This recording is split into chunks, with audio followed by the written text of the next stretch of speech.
kama anaweza kuwa na free wakosa kwenda shule na kwenda baadaye hawajafanya.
Greetings, everyone. Welcome on the call. To start, as we wait for everyone else to join, I'd like us to do a very short icebreaker as we wait for the rest to join. So I'll just ask a few questions. One is, how was your day today? And the second one is, what are your expectations for the session? So I will just speak at random. Might be your day, might be your luck. So I will go with Anne Mwasi. If you're in a position to unmute, kindly tell us how your day was.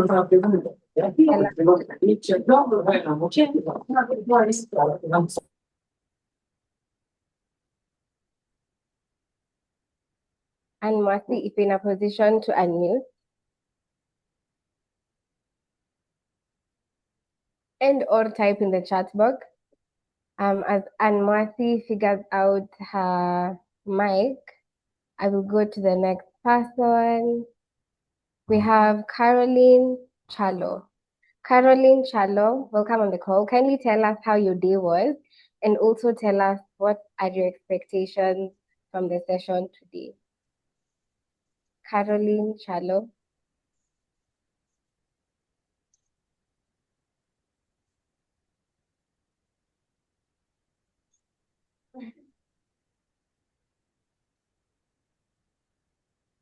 I seem to be out of luck with people speaking with their mic.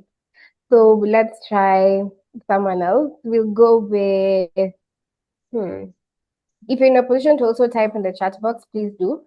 So Shiko Masharia, if you're in a position to speak, kindly tell us how your day was and what are your expectations for the session today.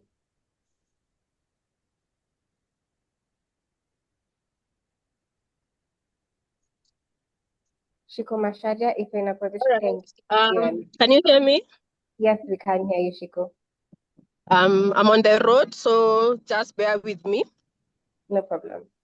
Yeah, my day was spent mainly in town. I had an errand and just seeing how Kenyans are working hard, hustling. It was just a challenge to me because sometimes I spend most of the time in Western. I hardly go to the downtown and the town bit of it. Yeah, so that was a challenge. But what I'm expecting from this session is just to get some wisdom and nuggets from those who have made it before. Sometimes maybe we find ourselves in not like a cocoon, but sometimes it's good to appreciate how the whole economy is running. And so that when you get to the top, you remember like the people I'm referring to down at the bottom who are looking at better days. Thank you. Thank you for that, Shiko. We'll go to Wamboi Gishohi. Wamboi Gishohi, if you're in a position to unmute, kindly tell us how your day was and what are your expectations for the session. If you're not, yes, if you're not in a position to speak, Wamboi, kindly type in the chat box. We can see that Caroline was unable to speak, but she has typed in the chat box that she had a great day and she's expecting to get more insights and learning from the guest experience. Okay, so as more people join in, we have new members, so allow me to introduce myself. My name is Diana Wangai. I am the Programs and Communications Officer at Women on Boards Network, and I'm very excited to be here. I have my team working behind the scenes.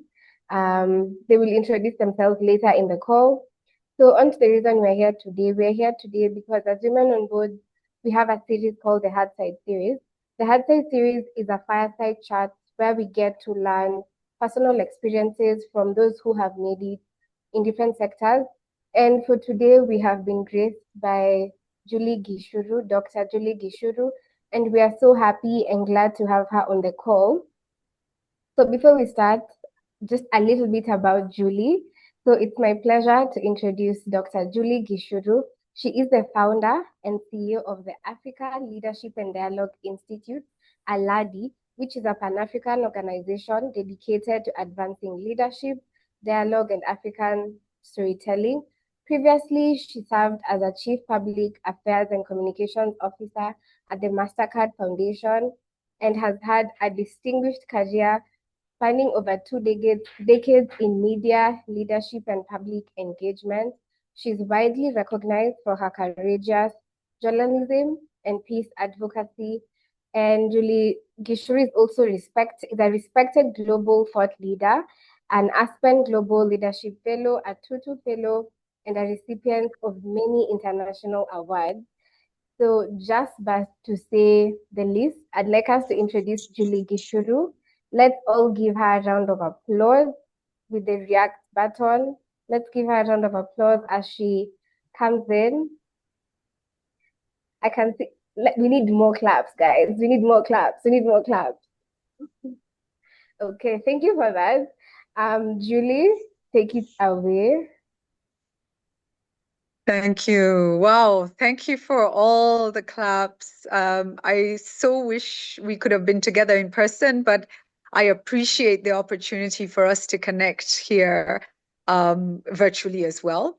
And it's wonderful to see the number of women in the group, and I'm really happy to see the way you come together to learn, to grow, to enable each other.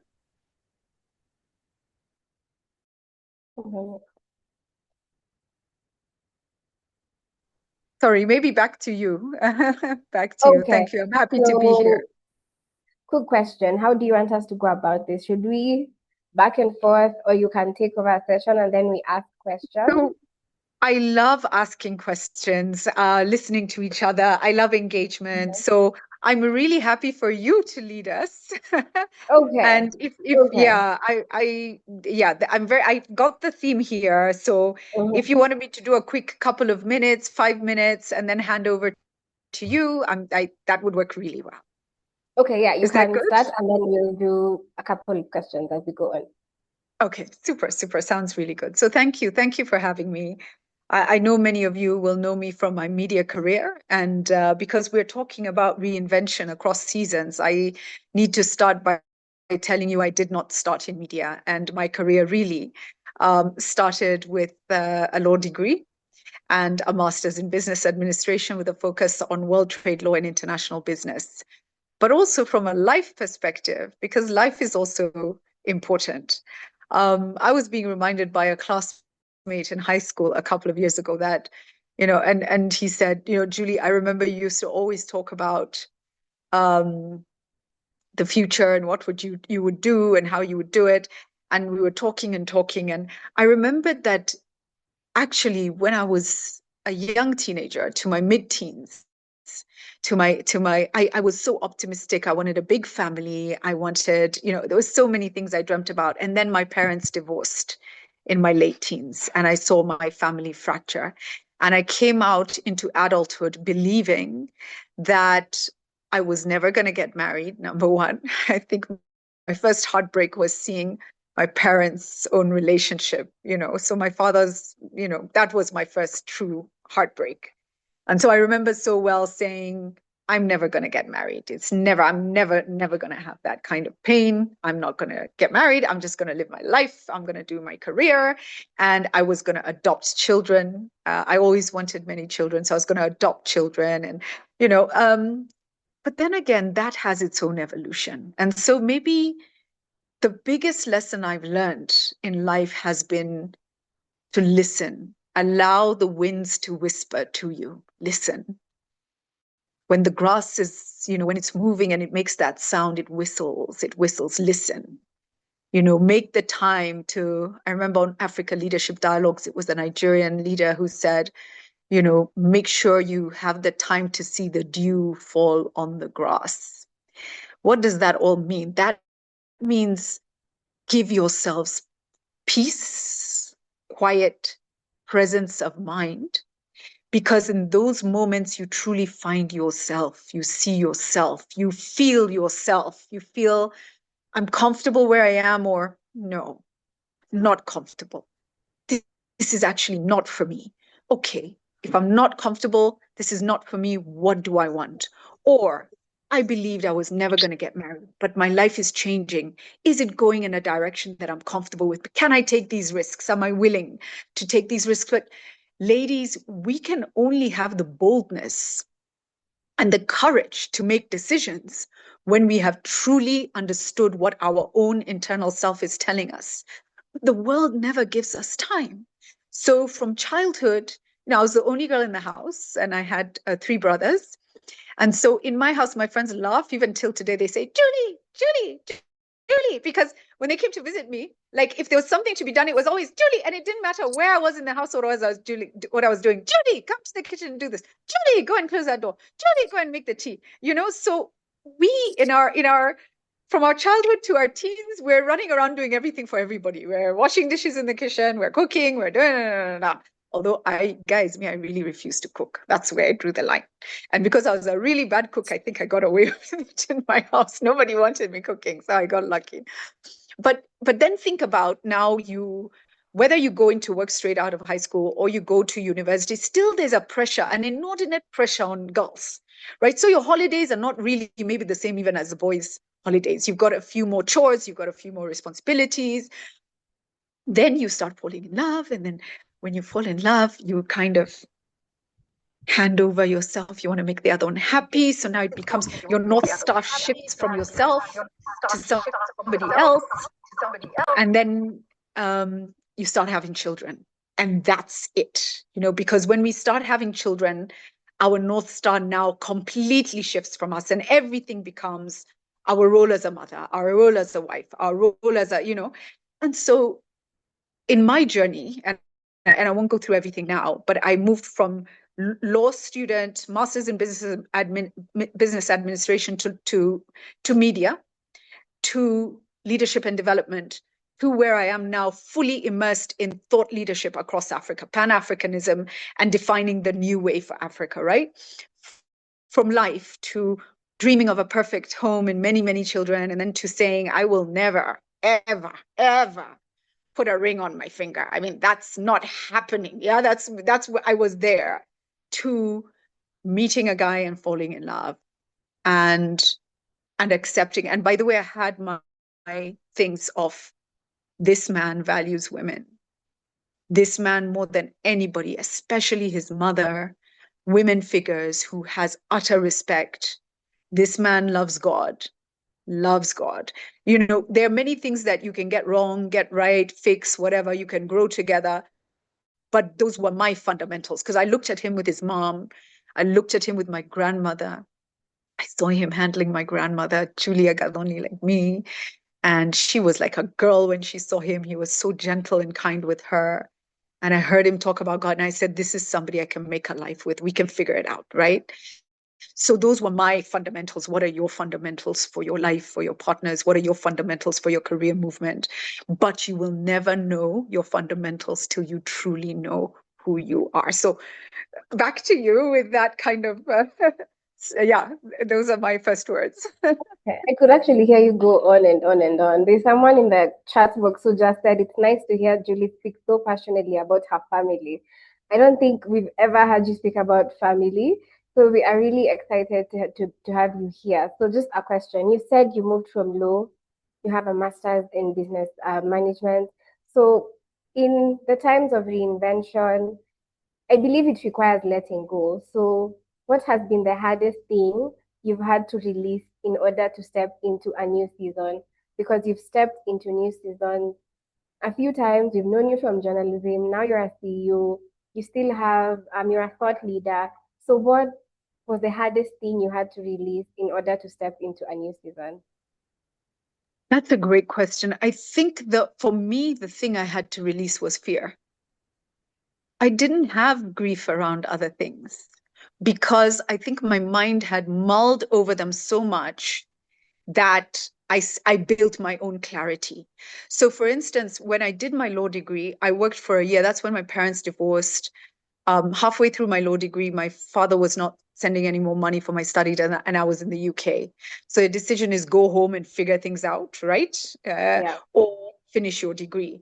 And so I managed to get a job by the grace of God. Actually, I got 3 jobs. I put lists down and I said, stay, get jobs, earn this money, earn money for, my mom continued to kind of support me. So I was able to at least pay school fees, but I had to feed myself, pay for my rent, all those things during my degree. So I got all those jobs, but I sat down and I'm a list writer. I don't know how many of you are list writers. If you're list writers, write in the chat, me, put your hands up, do a thumbs up. I'm a list writer. Like I see you guys.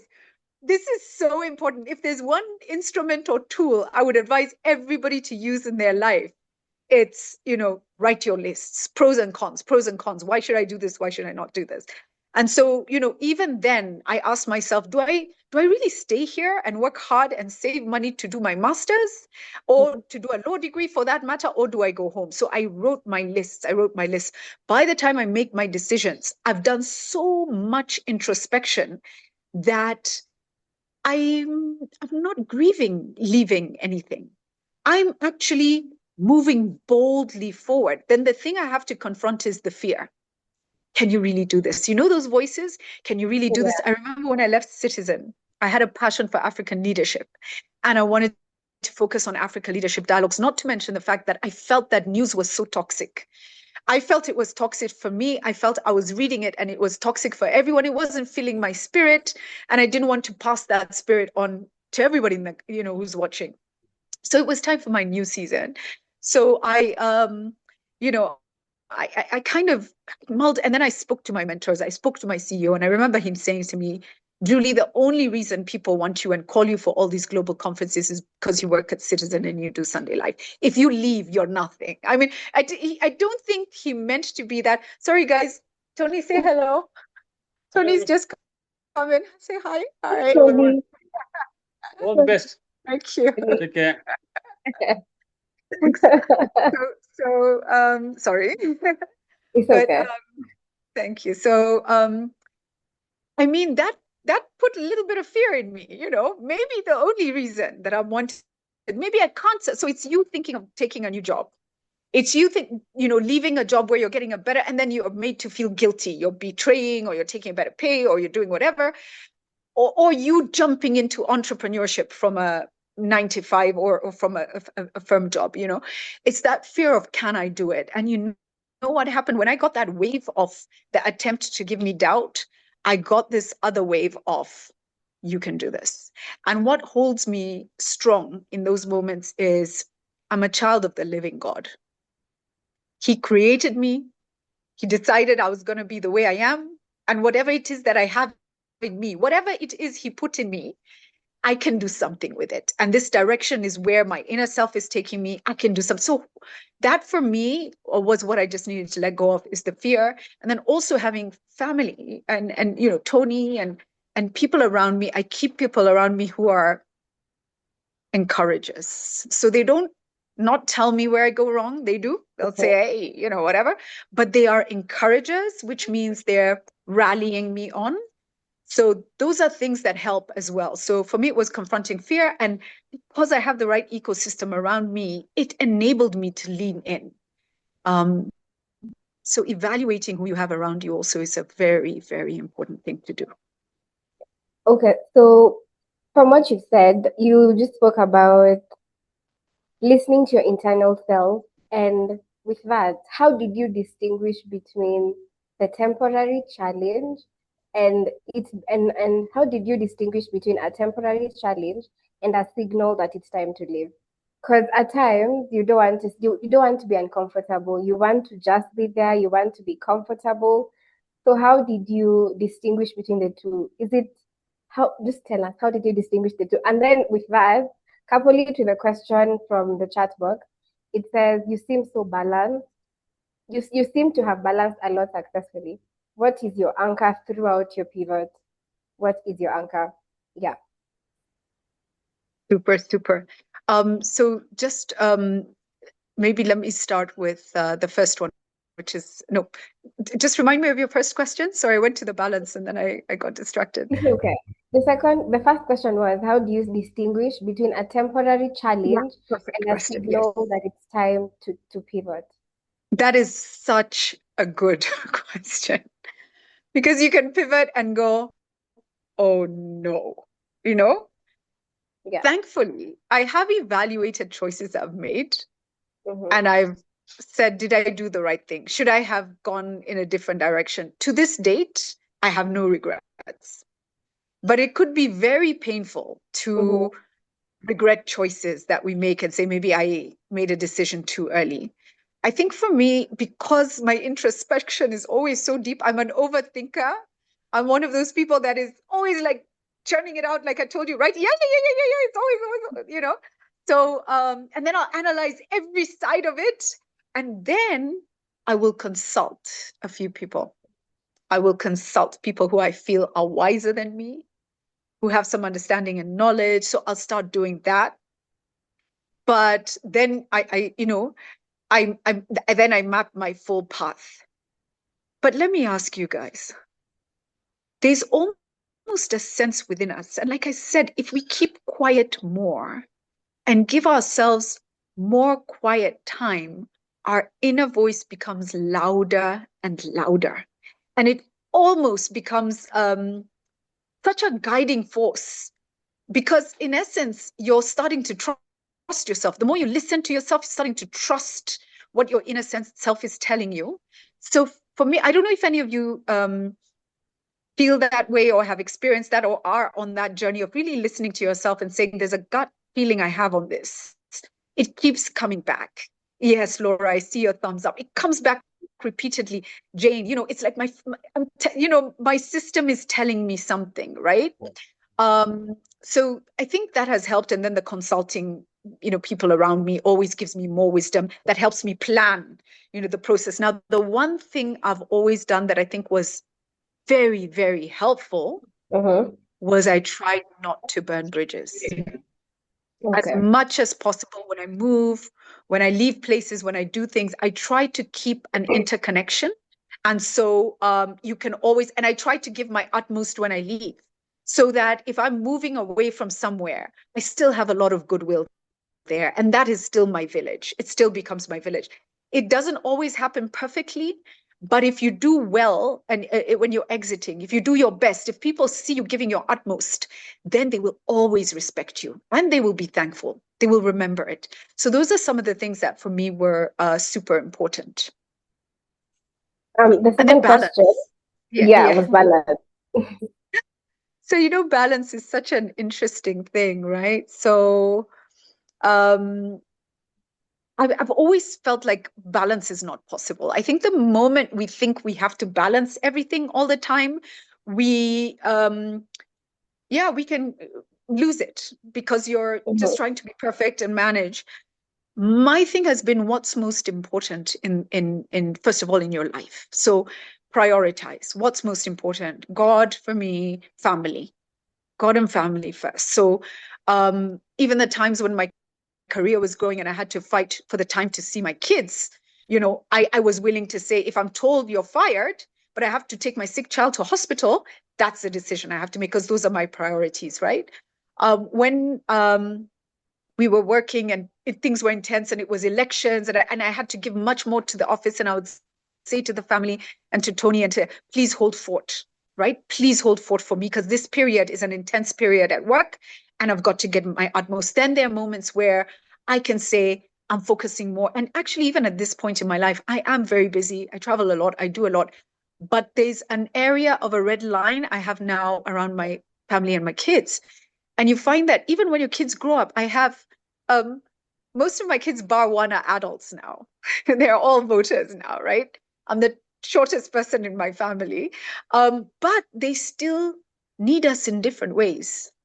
And in fact, now I find the engagement with them needs to be even more intentional.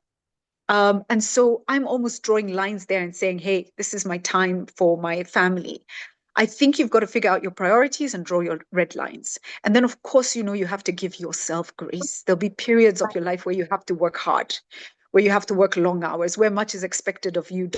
Don't carry too much guilt because you are doing it often for your family as well as for yourself, right? But sometimes primarily we do it for our families, right?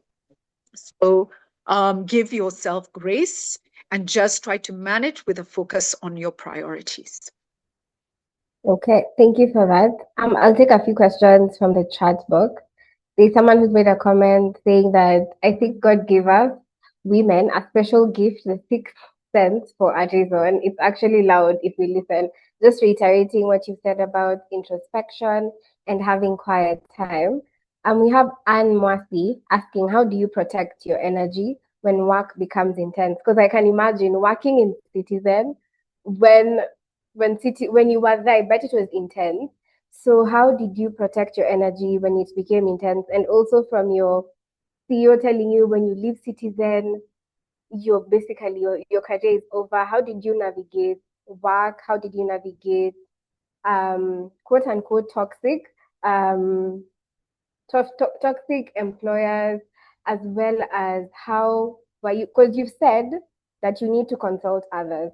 When you went to consult your CEO, how did you navigate that with regards to you taking a pivot and you living?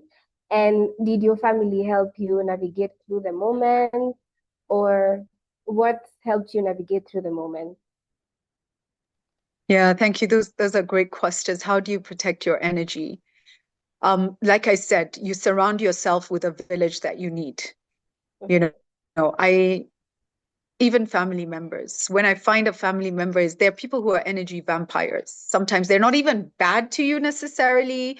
They're not, they're not overtly toxic, but there's something. And every time you leave them, you feel worse about yourself. Every time you leave them, your energy is low, or maybe it's small passive aggressive things they do that, even people like that, I don't hang around, let alone people who are openly toxic, who I feel bring bad energy, who talk badly about each other, talk less about you, because the minute you walk away, whether they're in your family or not, now you're the subject of conversation. I don't have the time for those kinds of things. And so even with my life, because of work, family, I'm so focused in where I spend my time, and my time has to be spent where my battery is energized, right?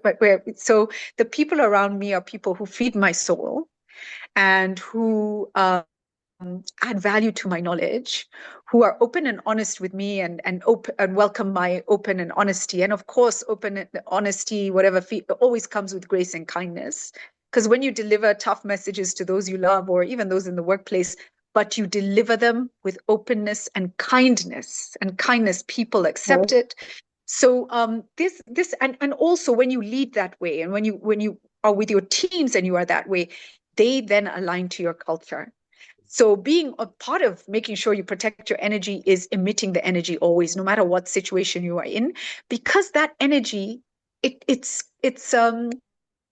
what do you call it when somebody catches the same energy? It translates easily, right? It's easily shared with others, and they take it. It's like light. It's like light. Anywhere I feel the negative energy, I simply walk away. It's so easy, ladies. If it's toxic, it's not for you. Yeah. Just walk away. Just leave it. You will find another place to be and another place to belong. Sometimes, yes, it's contagious. Susan, Shege, that's the word I was looking for. Contagious. Yes, yes, yes. As I grow older, sometimes the words like start slipping. It's allowed. It's allowed. Yeah. So that's part of it. And then building a village. You know, somebody I know a few years ago, you know, referred to it as her village. You know, so when she has to travel for work, and you know, her sisterhood, family. She was not married, and so she really leaned on the sisterhood for support. And that's a beautiful, beautiful thing that we can be for each other, you know? So what's your village? Understanding who's your village, who should be your village, looking at the people who are a village for each other and saying, okay, that's the place I want to spend more time. That's the group of girls I want to be part of, because I see how they stand up for each other. They don't backbite each other. They recommend even, and now let me tell you, ladies, some of the secret sources of how the world works. It doesn't work on merit. Don't let anybody cheat you, because I see the question, who's your village? Oh, I'll come back to that. It doesn't work. The world doesn't work on merit. If it worked on merit, some people who are president in the world right now would not be president ever, right? Some people would not be leaders in organizations. The world works on trust and on familiarity. So this is why networks are so important, because sometimes you will come in, you will have the top list of interviewees for a role, or you're on a board list and somebody says, who knows that person? Okay, we see the CV, we see the references, but who knows that person? Who can vouch for them? Who can say they know them and they trust and they vouch? That familiarity, trust network is actually the asset, right? And so when we say that, what networks are you in? Are you intentional about them? And it doesn't mean you abandon your other networks. You can carry them through. You can give them, like, you know, whenever I see something that I feel will be valid for someone who's not even within my direct network, but I know her and I know she's reliable, I will reach out. So first of all, create your village, strengthen your village, use that leverage to continue to grow your village, because, you know, that whole idea of, you know, if we raise the waters, all our boats will rise, right? And then you also pull those who are behind, pull those who are behind, pull those behind, and your village becomes bigger and bigger and bigger. So a lot of people who reach out to me today, and I'll say, no matter what, I have to find a way to say yes. You know I'm traveling, but I've got to figure out, how do I say yes? You know, what do I do? And in turn, I have a village where I kind of know if I reach out to someone, they're going to say, Julie, we'll figure it out. I'm not sure how we can do it, but because you've asked, we're going to figure it out. Those are the villages that we should be building. That's super important. And who is my village? My first village is, my first center is God. That is always who I turn to and who I know I will go back to. I'm here for a finite amount of time. It will be incredibly short. I don't know if I'm going to be gone tomorrow, the next day, or the day after, but I'm going to go back home. This is my journey. This is my test. I'm going to go back home one day. And I actually can't, I don't mind that I'm going to go back home one day. I don't fear that at all. I just want to do my best here so that when I go back, you know, I go back to a good place. So my village here. So ladies, your first village is your partner. And so when I talk to young ladies and I say to them, listen, choose your partner carefully. And I also talk to young men, and I say the same thing. The most important decision you will make in your life is not where you work, is not what you study. All those things you will shift, you can change, whatever. It is the partner that you choose for your life. Because if you choose the wrong partner, and women are so strong, we'll see a guy, we'll like a guy, and we'll say, okay, but I can change him. You know, there are issues, but I can. No, you cannot. Do not even go in that direction. Go for the one who is where you need him to be. And so when the rain falls, when the storms come, you're not busy trying to change him as well as trying to fix your own problems. Yeah. I keep saying, who's the person that when they stand behind you, you know they have your back. You don't have to keep doing this. You don't have to keep checking. They have your back and they know you have. That's how you fight wars in the world, right? So that's your first village. It's the person you choose. That's the person you're going to have children with. You're going to have all the arguments around how you bring them up, what schools they go to, da da da da da, right? So it's going to be someone that you don't mind arguing with, and you'll get through all those things, right? And for me, I found every time I had a tough decision to make, when I left Nation, I loved Nation. You know, I was working at NTV, but I would go to the newspaper editors, to the writers. We'd talk. Before I have a news bulletin in the evening, I've talked to Charles Onyango Obo, Macharia Gaido, told them, what do you think about this issue? Da, da, da, we've debated, we've talked to the journalists. What's the latest? Did you come out of that? Da, da, da. Then I go up to the newsroom but then I knew it was my time to leave. And I was so sad. And my husband said, it's going to be okay. It's going to be okay. Financially, we'll figure it out. It was a difficult time also for us financially at that time, very difficult. You know, post-election violence had happened. Things were really, really hard. And he says, we will figure it out. If you need to leave, you need to leave. And so somebody who has your back that way to say, we'll adjust what we need to adjust, we'll figure it out. As long as we figure it out together, we'll figure it out. Look at your sisterhood. I've come to the realization as I grow older of the power of African women. And I'm sure many other kinds of women are like that. But I keep thinking, you may have heard me talk about my grandmother. I keep thinking about my grandmother and the woman that she was. And I feel like our mothers, our grandmothers, our aunts, us, you guys, we are superheroes. We are superheroes. We deal with adversity and often we don't even complain. We just get on with it, Even the depression that hits us, we don't even have time to deal with the depression. Sometimes we'll handle the depression ourselves. Nobody even would know. We could continue, we're feeding our families, we're earning, a living, we're building our careers, we're growing and we're moving and moving, we're agile, we are resilient.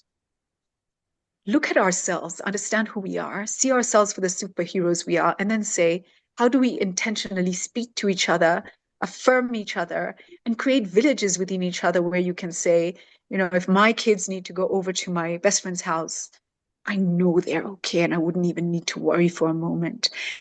They know their kids are at home with, in my home and all those kinds of things. I know who I can rely on. Map your villages, understand your villages, seek out those villages if you don't have them. Look for the women who do that for each other. Go into those spaces more intentionally. I hope that's helpful. Yeah, that's very helpful, and it's very insightful because man is not an island and there is no way one can navigate this life alone. You always need a support system. I've heard you talk about speaking to your mentors. You need someone who's been there to actually hold your hand, and also a supportive partner goes a long way. And as you said, you cannot change men. Let Jesus do the changing. Let Jesus do the changing. So another question, how have you stayed grounded in your identity while navigating visibility? Because you have been in the public eye for the longest and you're still in the public eye. We see you in very many different speaking engagements, both locally, internationally. You've also gotten a few awards. So how do you stay grounded in your identity while navigating visibility? And in your opinion, how can women lead boldly without losing their authenticity? You're muted, Julie. Thanks. Okay. It's a good great question. I'm not sure what it is. What keeps us grounded? Who is grounded versus not grounded? Maybe even the people around me wouldn't let me, get ungrounded. They'd be like, Julie, what's wrong with you? What's going on? Again, your village, Okay. just reminding you and holding you to account. But, Mm. I grew up next to my grandparents, and I would spend a lot of time with my grandparents, African grandparents on the farm. And I learned all my lessons, many of my lessons with them, the day we went on the farm and there was a hot hammer. What is it called? Is it called a hammer and tongs or whatever? And it was heated because they needed to do something and it was red. And I was so fascinated. And they said, don't touch it. And I said, okay. And I thought, when they get in the house, I'm going to run back and I'm going to touch it. And of course, I ran back and I did what? I touched it, and it was red hot. So my hand was blistering, and I ran back screaming to them and said, Shosho, Babu, I think it. And I remember my grandmother took out a bag of unga and took my hand and put it in there. And that taught me to listen. It taught me that actually you don't know everything. When people tell you some things, just first listen and understand why you're being told things. Don't be too clever. Don't be too clever, right? Sometimes you have to learn those things by, physical experience. I think generally we are a product of our upbringing, and many of us are brought up in circumstances where we would be grounded. So I don't see even many people in my ecosystem who lose too much ground. But the advice that I would ground on practicality and humility, and we by nature, many of us are like that. Actually, I've been in societies where you could go, oh, okay, but it's culturally also the way those communities are, right? So it's just culturally, Kenyans are we are grounded people, I think, and we're very humble people. I think maybe the thing we could do more is listen to each other a little bit more. We talk at each other a lot. We could listen to each other a little bit more. We could open doors a little bit more. And maybe it's just about asking ourselves, how much do I listen? How much also do I listen to someone different to me? So if I'm Julie Gichuru, I'm in corporate, I'm in my 50s, how often do I listen to a girl from a rural area who's in her 20s and just understand what's her reality, what are her views? And sometimes taking ourselves out of our comfort zone and doing that can just ground us. And so, yeah, I wouldn't say much more other than it's a personal journey. And maybe there are some people in my life who'd say, Julie, grounded, you must be kidding. So I don't know. I don't think so, but you never know. Okay, so we have a question. Since we are in the age of social media and the digital age, and we're always consuming from social media from everywhere. So someone is asking, Bella Abok is asking, what is your learning loop? What do you consume? Because I believe what you consume is actually important. So what do you consume? Wow, that's a great question. At this point, a lot of what I consume is what's necessary for the productive things that I'm doing. So I don't necessarily go on to consume for leisure at all. So frankly, what I consume right now is a lot of international news because I'm very, very worried about the geopolitical situation. I think what's happening in the Gulf and actually is happening already in parts of Africa, but we just can't see it. So the news is covering the Gulf. Who's covering Sudan? Yeah. Who's covering DRC?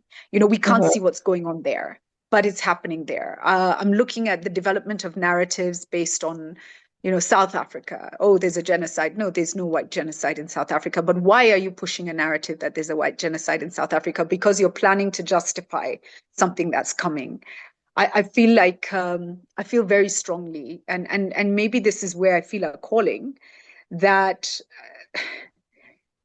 Africa must rise, or we will not be able to rise. If we are once again captured, and if we stay captured, our children will never get the opportunities that they should get. And let me be clear, Africa is not in a good place today. People are very disillusioned by leaders, by the systems that we have, by, yes, all of that, yes. But have you stopped for a minute to understand what your great-grandmother went through and what your great-grandfather went through and what my grandparents, some of you may be younger than me, so I refer to great-grandparents. I remember and I know what my grandparents went through because I told you I grew up at their feet. And when they had guests in the house, I would go into the living room and sit on the floor on the side of one of the chairs. Nobody would even notice me. And I'd just sit there listening and listening. And I listened to the Mau Mau struggle. I listened to what Kenya was like. I listened to how, as Kenyans, we were treated as second citizens, almost like not as bad as slavery, where you're treated like cattle. And you need to understand that the slavery, transatlantic slave trade, the slave trade that happened off our coasts, our people were chattel. Human beings were chattel. And I keep asking, it's not that long ago. It's not that long ago. We cannot ever forget. I see people sometimes posting that, our leaders are so bad, we should go back to. I'm like, you have no idea. You have no idea what it was for them and what they brought us through. And so they did their part to move things forward. The next generation was so locked into the propaganda, the education of the colonizer. All they knew about was, let's get jobs, let's do the jobs, and so they created the systems that they thought were what they should create. We now, with better education and with time and with distance from that struggle, have been able to look back and say, this is not where we want to be. But how come the best leaders that we had were always removed from office, assassinated, taken out of the, in one way or another? So I don't feel like we've been running things. So a lot of you asked the question and you got a long-winded answer. A lot of what I'm watching is the geopolitical realities. I'm worried about how they affect Africa. I know there are things happening at national level, but I think some of us have to focus on national level. Some of us have to focus on global level. Some of us have to focus on continental level. We need warriors and some of us local level, because we need warriors at each level asking, what kind of future is my child or grandchild going to have? And not just my child or grandchild, the children and grandchildren of this continent. So I'm talking, when I talk about my child, I'm talking about the collective, because I'm an African. We believe in communities. My child is actually my neighbor's child, right? So those are some of the things that I'm obsessing over at the moment. Yeah, I really like what you're obsessing over, because most of the time, if you ask me what I'm consuming, I'm even embarrassed to say, but I'm going to channel my inner Julie and stop using social media as a crutch, because I believe most people just use it for leisure and to pass time. And as you said, we can do very much more with what we consume, because whatever you consume is what you're going to project outward. So we'll go to another question. Let me say one more thing about this. Yes. One of the things I do, I love to see humor. And I love to see African humor, global humor. But what I really enjoy are, these young Africans who do these skits and they make us laugh. And so Kenya has so many of them, and I love it. I love it. There's a teacher, the guy who does the teacher who I forget his name. He's, you know him? I can see him. The one who does teacher, and then he also does news production. He has such a great. And he's always. And I'm like, there's a student called Gidondo. I'm like, how did Gidondo do? I want to know about Gidondo. How does he turn down? And Africa has so many of those, and I really. So sometimes I get a bit of relief. It's okay. Sometimes I get some relief from the humor. Yeah. Okay. Let me check the chat box, because we're actually 15 minutes to the hour. Let's see. So in the chat box, I believe you've answered this, but Julie was asking, your journey has moved across media, entrepreneurship, and purpose-driven leadership. Looking back, was there a moment, a single decision or realization that you will describe as the first real pivot? What was the first real pivot, and what was happening on the inside that no one could see from the outside? Because I believe if we saw you, let's say on your last news bulletin, we wouldn't know that there's something going on, there's fear. So what was happening on the inside, and what was the first real pivot you can say? Okay.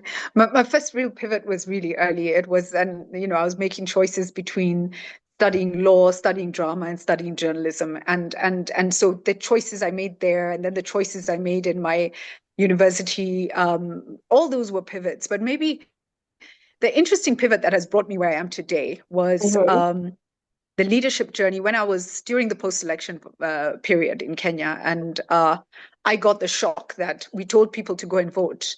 And then they started attacking their neighbors over the neighbors' vote. And I thought, did we not tell people, Gad William Kirago? Yes, he's so good. He's so good. And I thought, did we not tell people that your neighbor's vote is as important as your vote? And, we need to respect each other. And so I started really against that, introspection. And somebody had seen me doing my peace advocacy and nominated me for the Aspen Leadership Global Network. And we went through a 2-year journey where, first of all, you understand yourself. So you're going to a discovery of self, right? And then after that, the next kind of course is you look at society and what we believe society to be, etc. Then the next one is you look at Africa and African issues. And then in the last one, you look at the globe, the geopolitical lens. Now, I came out of that understanding what leadership is for me, understanding the direction I was passionate about, which was African leadership in Africa. But I also came out very angry, very, very angry, because in opening my eyes to a lot of things, I saw how Africa has been panguad at every step. Africa was panguad when we got independence, and all the avenues that were created to export our wealth as raw material were maintained. Africa was panguad because every time we tried to, start manufacturing, do this, do that, all of a sudden, everything, the machinations from removal of leaders to this, to that, was to make sure that Africa could not develop her manufacturing potential. Africa was panguad because when we go out there, the UN, certain countries have veto powers, they have abilities to shape the way the world is.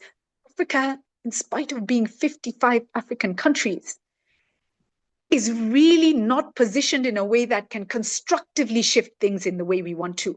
We can shift some things, but even over all the decades, it was understanding how the leaders who are put in place to then manipulate even the votes that go to the UN system. That when AU heads are being elected, France is busy lobbying, and Israel is busy lobbying, and the West is busy lobbying, and everybody's busy lobbying. Why are they lobbying? Why are they paying money? Why are they sitting in meetings, coalescing action around certain? Because it's control. I was furious because I watched something called Commanding Heights that showed how the world today developed. And I understood when I watched that. I think they mentioned Africa for 3 minutes in 90 minutes times 3 episode. Africa was 3 documentary episodes, each of 90 minutes. Africa was mentioned 3 minutes. And yet in that 3 minutes, there was a recognition that everything that is being built, in the earlier days, it was the fact that they were farming food for their animals, primarily was being done in Africa, and because they were using their land to farm food for their people. And then it was mining, and then it was more and more and more. But we've always just been the place you go and take the wealth from. We have never been the people who determine the commanding heights, the power structures, the way they work, the decisions that are made. We were nothing. I felt cheated. I felt so angry. I felt like we're so busy fighting ourselves that we can't see the enemy. And if any of you watch Game of Thrones, it's like the leaders meeting and they're like, but the White Walkers are coming, the monsters are coming. We're here fighting each other as humans, but the monsters are coming and they're going to finish us all. And so how does Africa just wake up and say, listen, we have our differences at local level. We may not like certain things about, the decisions different people make, et cetera, but how do we more intentionally coalesce around each other? Let me tell you something really powerful and encouraging for me. The Afro-Caribbean nation said, our heritage is in Africa. We see Africa, we honor the continent. If the continent comes together on any one issue at the UN, we as Afro-Caribbean nations will all vote with Africa. I want you to think about that for a minute, that Africa can have the power, not just to harness ourselves, but because we're so busy interfighting. And then you've got to ask yourself, why are we fighting so much? Is it just us? Or is it that, again, we've been panguad because we are not the most corrupt? We are not the most evil or bad. We are the most innocent. That is the problem that we have. We are the most innocent, and we don't understand. Before you enter a room, the decisions of the meeting have already been made. I learned this in my 40s. You don't enter a room with the papers to sit down and say, let's discuss, these are the minutes. Everybody who matters in that room already discussed. They've already planned, and you've been panguad. And that's who we've been. So I think we have to be smarter. I think my role, and somebody has asked in the chat, what is Aladi, and wants to know more about Aladi. I want to help enable Africans to see what it was I saw and understand it, and then to go away asking themselves, for my village, for my community, for my corporate, or for my leadership role at national level, or my leadership role at continental level or at global level, how do I think smarter now that I've had this almost an awakening? So a lot of these courses, you need to, maybe in a year, Aspen will take 25 people from East Africa, and that's from all the countries in East Africa. So you may be 4 people who get into the Aspen course in a year, and actually they choose cohorts every 2 years. What I want to bring, and what Aladi is bringing, is courses here in Africa on the continent where you will come and get exactly the same journey, but your journey will be rooted more deeply in the African context and continent. And you walk away and you're able from there to say, okay, what does all this mean for me? And where do I go from here? So that's my mission right now. Thank you for that. We actually, I like how you're passionate about Africa as a continent, and how it did not just start from anywhere. It started while you were young, listening to your great grandparents speak, listening to your grandparents speak. That is actually very inspiring. And we have a question from Florence. She's asking, what advice would you give social entrepreneurs at a startup or transition stage? So what advice would you give anyone that's trying to transition and is at a startup stage? Wonderful question. So one of the things I want to do is coalesce social entrepreneurs. I'd like to work very closely with social entrepreneurs, especially because of my experience in the development world. And I would say to them, understand your value. So when funders come, sometimes you feel, oh, partners come, etc. You're trying to look for a partner to fund something, or an investor, and they come and they must meet you at a table that is a table of respect. If you feel you're going into something with them having the upper hand, with them almost seeing you as sub and a beneficiary. In fact, I hate that word. Beneficiary for me really, really bothers me in the development space, because I always say, if you look at social entrepreneurs, you guys are the warriors on the field. The battle cannot be won without you. You are necessary. And in fact, I would go further and say you are pivotal. Funding can come, but funding may not go into the right things, and it may not achieve what needed to be achieved. How many toilets were built in Kibra for decades? We're building toilets again in Kibra. We're building toilets. So what? How have you changed anything, right? But social entrepreneurs on the ground, at the heart of things, understand, yes, beneficiary is, I feel that it is demeaning. You know what you are doing. You understand the communities that you work with. You have the trust. And remember, we said familiarity and trust are the real assets, even with communities. You have the familiarity and trust of the communities, which the investor or the funder doesn't even have.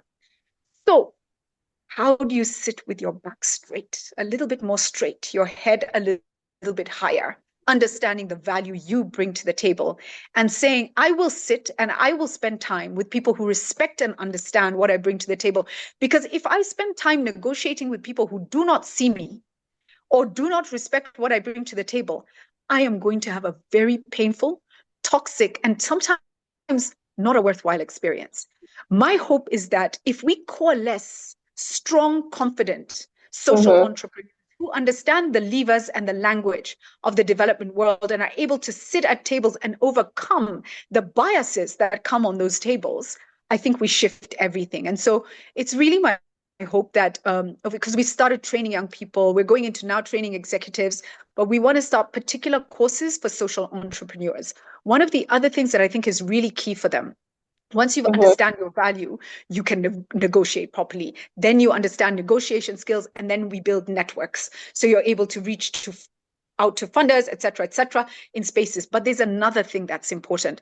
As success and growth slowly comes, what I observed in my role at the foundation that I worked with called the MasterCard Foundation, which focused on dignified and fulfilling work for young people. We did a lot of work primarily across Africa and saw quite a few social entrepreneurship, ventures, organizations, initiatives rise, right? There's a problem that we need to prepare you all for success. If you're not prepared for success, there's a terrible chance that you might be your own failure. So for instance, when the money comes in, how do you organize yourself well to build your sustainability? How do you make sure that even as things grow, you're able to grow your staff, improve your staff, etc.? Because the minute they see your money coming in and they're still on terrible, terrible pay, it starts to build real big problems, and you want to carry them along with you. We started to notice, I don't know about the women, we saw this with a lot of men, and I've known these things have happened with women. It may not be as common. All of a sudden, they're asking younger and less powerful people out on dates. Or we're going for a trip, you come with me, da, da, da, da. So it is now wielding your power in an unethical way. And those are the things that will break you. And Africa can't afford it. We need you guys at the top of your game. We need you guys disciplined. We need you guys being as ethical as possible in safeguarding your communities and your staff, because we have too much work to do. We don't have time to get caught up in all these things, So I think it's the professionalism, how to be ready for success. What are the courses you could take? There could even be online courses that are free and available, or there could be retreats that you could take where you say, I'm going to believe my success is coming. But when it comes, how do I prepare myself for the next phase, right? Super, super important. And a lot of funders will be asking themselves, do you have that capacity and knowledge? And if they see you're getting that training, they're saying, this person is actually ready for growth. Those are some of the things they even evaluate when they're funding. Okay. So we're coming to the end of the hour, but just one last. Where did the time go? What's even going we on? could go on and on. I know we need you back. We'll just plan another one. We need you back for the year end. Julie, if you want Julie to come back, let's give her a lot of applause, guys. I have a better idea. Why don't you guys come to our campus that we're building? Thank you so much. Oh my gosh. We all want you to come back. Yeah, our campus that we're building is in Elementaita on the slopes of the Sleeping Warrior Mountain. It's a beautiful, wonderful place. I would love you guys to come. Those who can just come for a day for lunch, let's spend a day together there.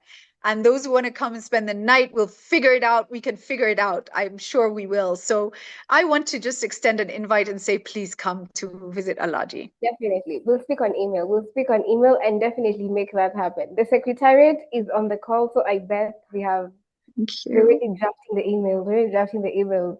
So one last question. Somebody said when. Oh, wonderful. I love that. Exactly. We'll share it on the wall. We have a very active wall with our members. Wonderful. So definitely we'll share all the information. Before the Heart Club, I think I've lost the question, but it was a question about let me just give me a second. What is one book you have read or been gifted and you would recommend? What is one book you've read and been gifted and you would recommend someone to read?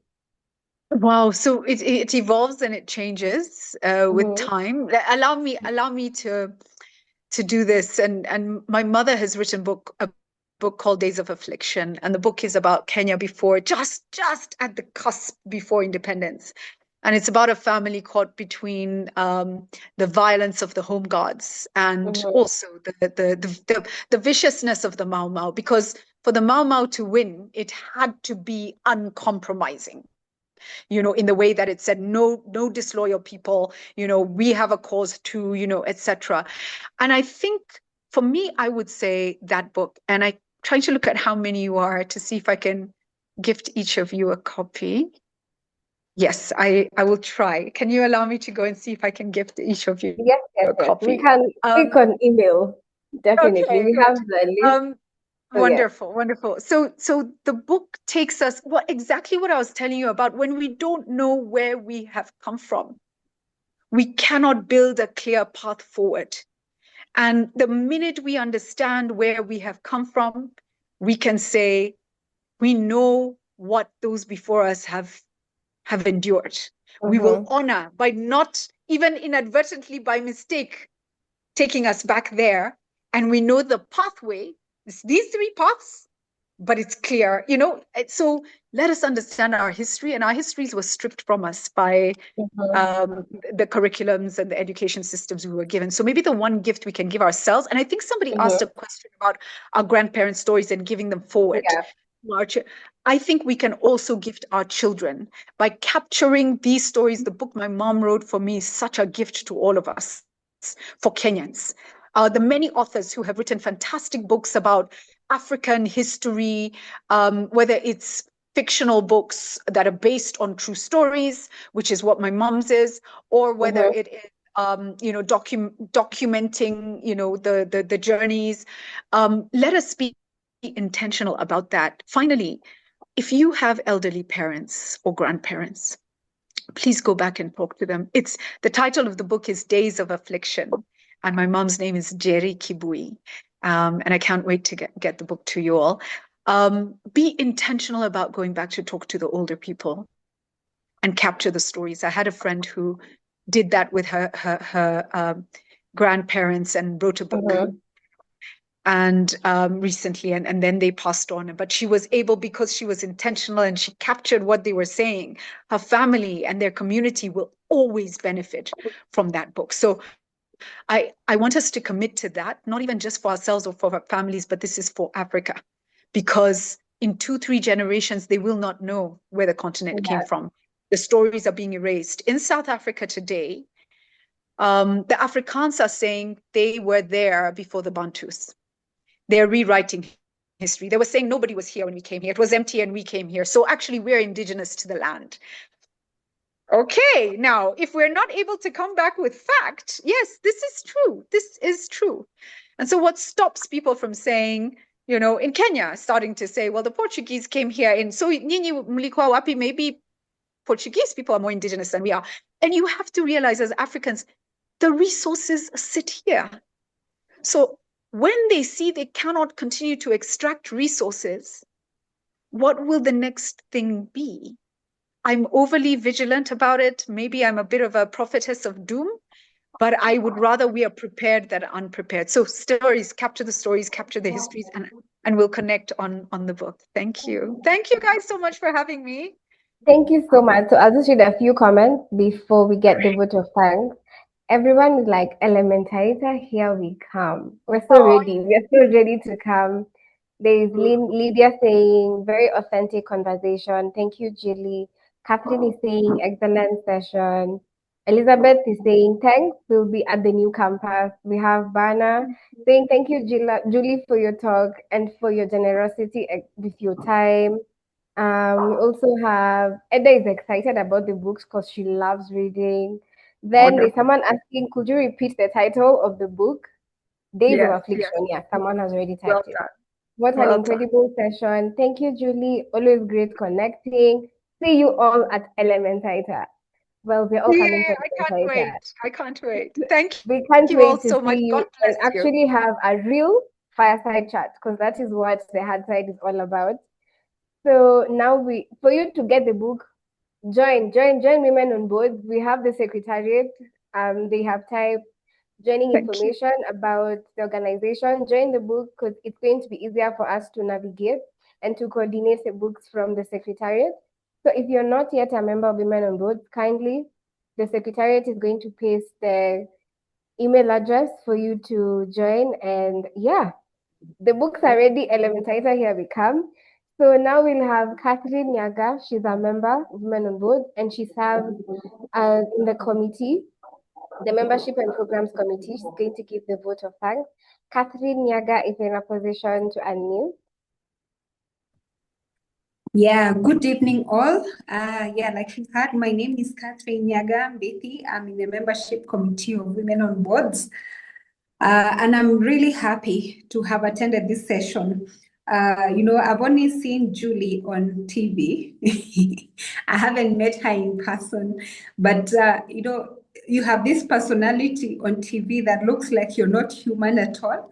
But I just love the warmth that you have, the passion that you have for so many things that you've talked to us about, and the little girl, Julie, that you've talked to us about. So thank you so much for that lovely presentation. Of course, you shared with us so many lessons. And I love attending Women on Board session because it gives me time to step back. Like now I'm sitting in the office, and I was really stressed out. But I was looking at my watch. I'm thinking it's 15 minutes, and I'm going to have a refresher session. And I just love what you shared with us. So just to recap a few lessons that I've taken from the session is what are your fundamentals of your life? Yeah, like what is really important for you? Yeah. The second thing is keep people who are encouragers. I think we are living in a world where there's so much negativity, wrong things. If you look at a newspaper today or you listen to news, 90% of it is negative. So who are those people that are going to uplift your spirit? Listen to your inner self. I love that. I was just having lunch with somebody today, and he was telling me how he takes 2 days off, just some moment of solitude. And the first day he spends time sleeping, like just reports, like checks into this hotel and takes lunch, goes to nap. After that, he sleeps at night. The following day, wakes up in the morning, has breakfast, but then the body has settled. And now it's time for him to be able to listen to that inner voice. So, Julie, it was interesting to hear you affirm the same thing that you were sharing. The other thing is personal branding. It's no longer your merit. It's how visible you are. It is the trust that people have in you. So we've been challenged to get into more networks, build networks, and make sure that we are meeting new people every now and then. Your conversations on Africa. I love this topic. And, somebody said there was a session by Dangote and said there's nobody who's really coming to save us. If you look at what Ibrahim Traore, the Burkina Faso president, is doing, it's really a proof that we are capable as Africans. But we've been so colonized to believe that we have to rely on somebody else for us to thrive as a continent. And I like how you brought up those ideas, like what can we do? Can we hold hands and move together as Africa? We stop fighting. We have so much fighting. If we only worked as one, then we are able to move to the next level. And then I liked also your ideas on the social, businesses within the social space. How can we participate? I'm challenged. I'm in a corporate right now. I work for Absa Life full time, but it's an area I've been thinking about. What can we, because there's so much that we can do as far as sustainability is concerned. If you look at the schools, if you look at our communities, the challenges that we are facing as a community, what can we do to change the craft for everybody? So thank you so much, Julie, for that. And I'm also happy to hear about your school. I do hope that I'll find myself in Elementator soon to just get to know more about what you're doing. I see like we could collaborate at some point, but yeah, thank you for letting us know. Yes, to all the members, just a few reminders. We do have our breakfast on 25th of April. We have Dr. Martin Odro coming to speak to us. It's going to be at the Pullman and Mercure Hotel in Upper Hill. So please remember that. And also don't forget our annual conference. We have another whole week. I've been going for these conferences every year. And if you haven't attended, I would really encourage you to come. Where we come together as women, we forget how old we are. We become like young children, and we enjoy our younger selves together.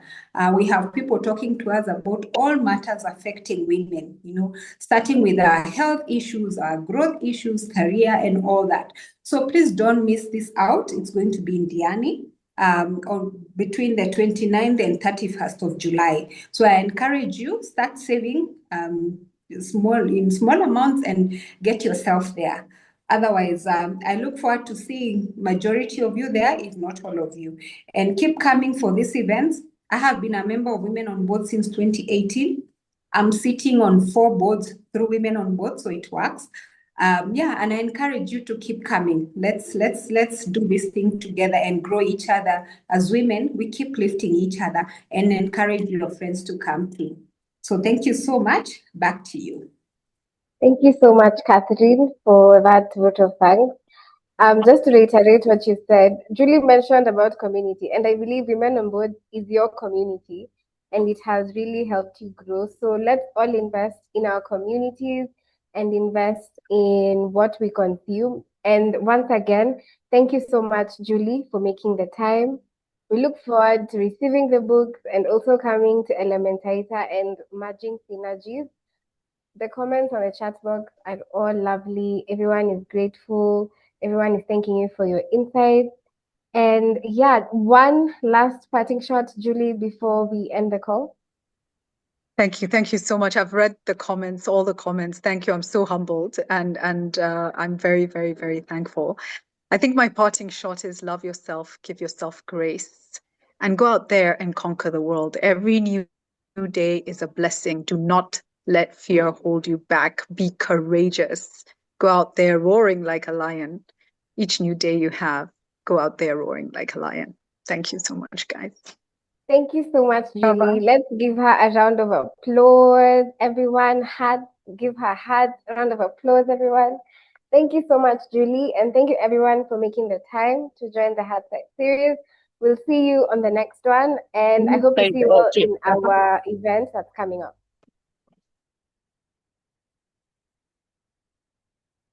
Bye, everyone. Thank you. Bye-bye. Bye. Bye. Thank you. Thank you. Bye-bye. Bye, everyone. Bye, everyone.